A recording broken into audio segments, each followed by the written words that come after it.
പ്രഭാതം ദിവസത്തിന്റെ ലക്ഷണം പറയുന്നു. ബാല്യം ജീവിതത്തിന്റെ ലക്ഷണം പറയുന്നു. John Milton.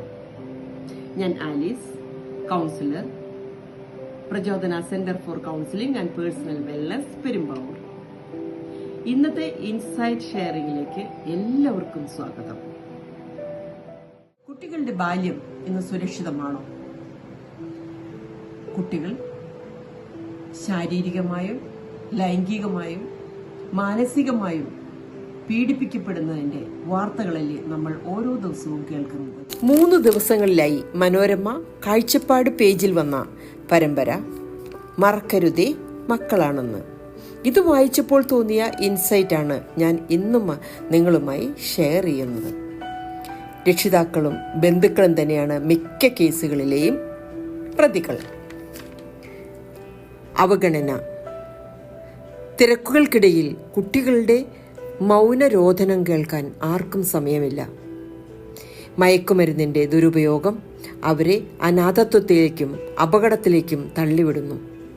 ഇവിടെയാണ് മാനസികാരോഗ്യത്തിന്റെ പ്രസക്തി തിരിച്ചറിയേണ്ടത്. നമ്മുടെ സംസ്ഥാനത്ത് ശാരീരികാരോഗ്യത്തിന്റെ സൂചികകൾ ഉണ്ട്, എന്നാൽ മാനസികാരോഗ്യത്തിൽ അതില്ല. ഇന്ന് മാനസികാരോഗ്യത്തിന്റെ കണക്കെടുത്താൽ നമ്മളെ ഞെട്ടിക്കുന്ന കണക്കായിരിക്കും പുറത്തു വരുന്നത്. ഇതിന് ശക്തമായ ഒരു പരിഹാരം കണ്ടേ മതിയാകൂ. അതിന് ആദ്യം വേണ്ടത് അറിവാണ് പ്രതിരോധം.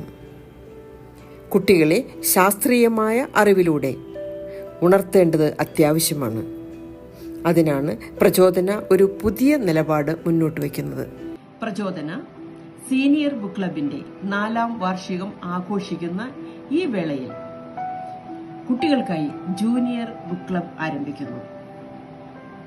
ഓൺലൈനായി തന്നെ കുട്ടികൾക്ക് വളരാനും അറിവ് നേടാനും സുരക്ഷിതമായ ഒരിടം. 10 മുതൽ 15 വയസ്സ് വരെയുള്ള കുട്ടികൾക്ക് സ്വാഗതം.